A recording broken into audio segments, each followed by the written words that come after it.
Hey everyone, Chris here. So, a couple weeks ago, I did a video covering Spiritual Weapon in D&D, and what I pointed out was that the spell has its place, but it's definitely not a requirement on a cleric, even if you don't have another use for your bonus action, and it's worth considering your other options for that spell preparation as well as that second level spell slot. What I didn't tell you is what other spell you might want to use that second level spell slot for. That's mainly because there's a lot of good options. I mean, first of all, I can't even assume the cleric spell lists are your only options. You might have other options gained from multiclassing, your racial selection, from feats, or even your background. But even if we restrict our options to spells on the cleric spell list, there's more than one great option out there. I mean, you might just cast a second level Bless, giving you 4 targets instead of 3. Of course, you're not doing that along with Spirit Guardians because they both require concentration, but if you want to reduce the resources you're expending, you can cast a second level Bless and save that third level slot for a tougher fight.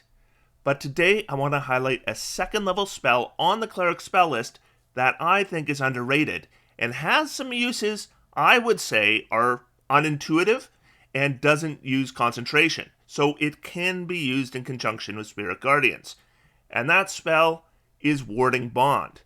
In the player's handbook, only clerics have access to this spell.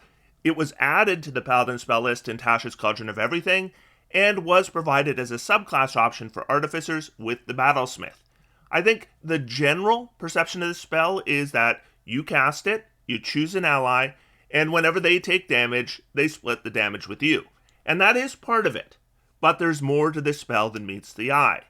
So it's one action to cast, has a range of touch, lasts an hour, and the targeted creature gets a +1 bonus to armor class and saving throws and resistance to all damage as long as they're within 60 feet of the caster. But every time they take damage, the caster takes the same amount.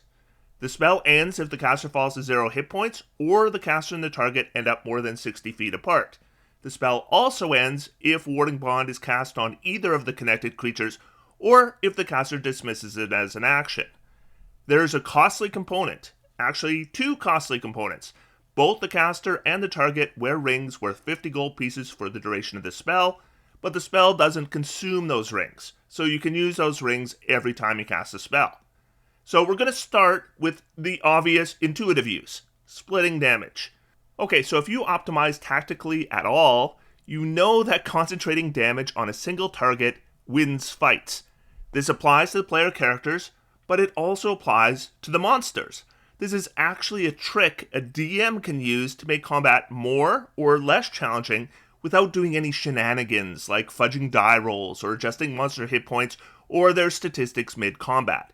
I never do any of those things as a DM, but I will admit, if I think a combat is looking to be more challenging than I intended it to be, I'll sometimes start splitting up those monster attacks, because I know if I do that, the difficulty goes way down, and I don't end up with an unintended character death or even a TPK. Warding Bond allows the player some control over that damage distribution.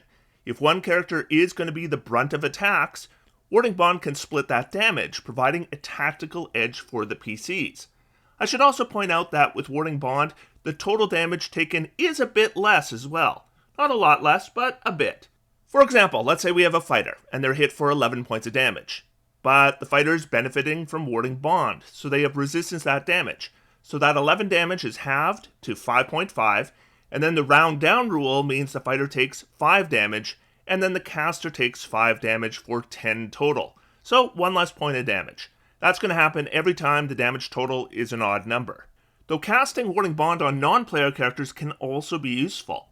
For example, certain quest challenges involve saving some NPC, and your job as the players is to keep them alive until you can escort them to safety. A Warding Bond on that NPC, it's a good play. And if you play a character that uses a mount, you'll know that keeping that mount alive can be difficult, even with the mounted combatant feat, because area of effect damage is still a thing. A Warding Bond can really help. It essentially doubles that mount's effective hit points. This doesn't apply to clerics specifically, but if I'm talking about Warding Bond in detail, I should probably add this tidbit. If you're playing, say, a Moon Druid, and you can get Warding Bond, Whether you're getting it from multi-classing or from another source, you can use Wild Shape to become a giant stack of hit points, essentially, making Warding Bond a pretty good cast. In fact, anytime you have a bunch of expendable hit points, like maybe you have an artillerist protective cannon nearby, but the warded creature is out of range, well, that's a good way to get another use out of those temporary hit points before you automatically get them back the next round. Same goes for Twilight Cleric. One word of caution though.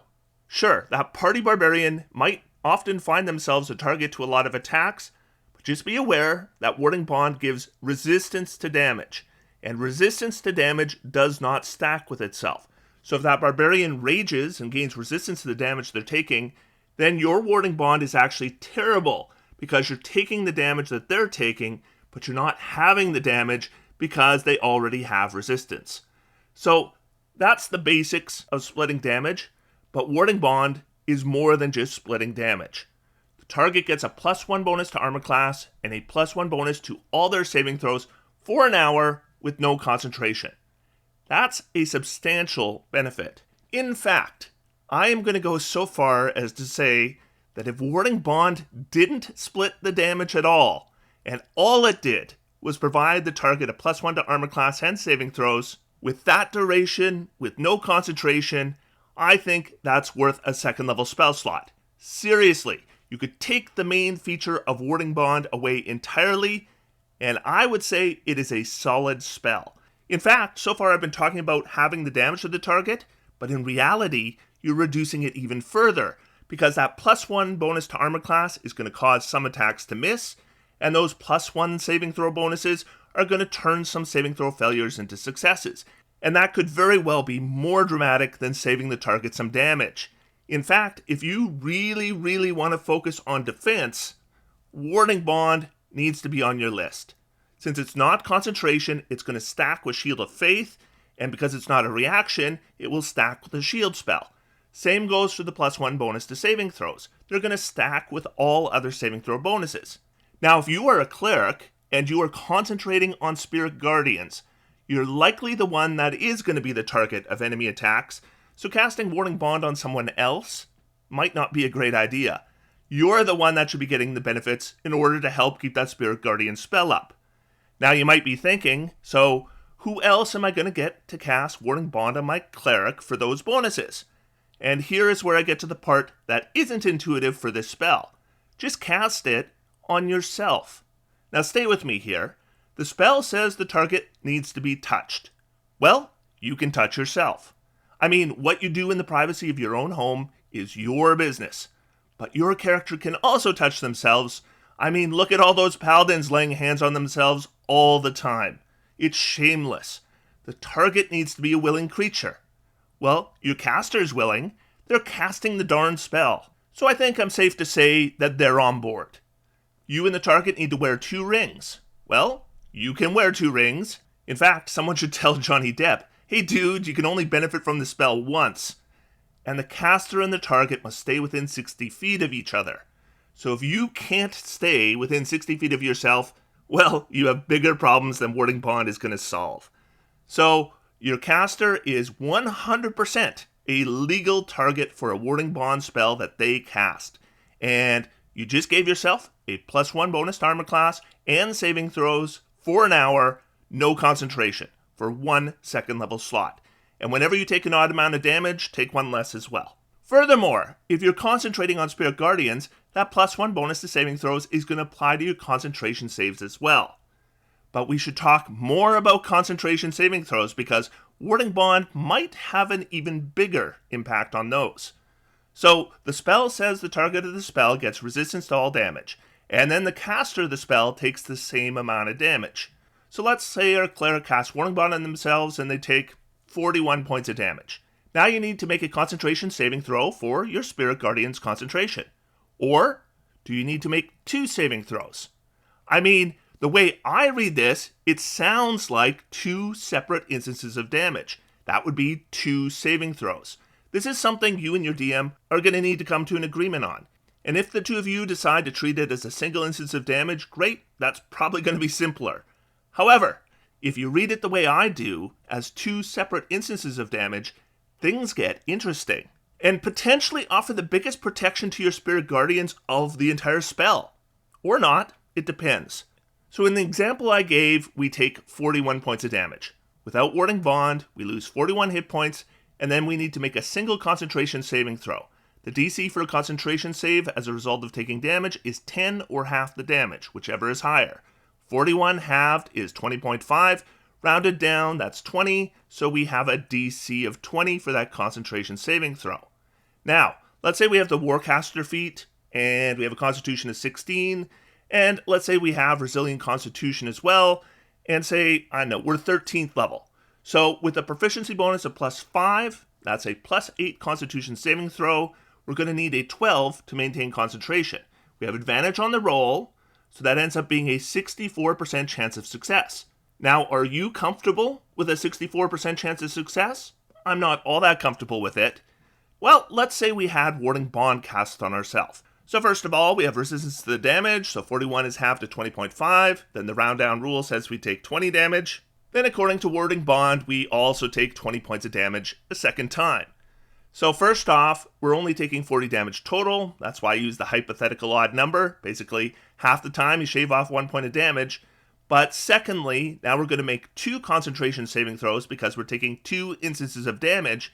But the DC is 10 because the damage of each instance is 20. And with the plus 1 bonus to saving throws given to us from Warding Bond, that plus 8 to our Constitution saves just becomes a plus 9.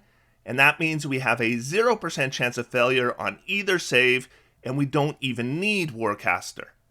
Now, I want to be transparent here. I chose 41 points of damage because it illustrates just how much of a difference this spell might make on concentration saving throws. And if the initial damage wouldn't have given us more than a 10 DC, and our base concentration save was lower, Warding Bond might not help at all, because we're making 2 saves instead of 1. So let's look at the other end of the spectrum.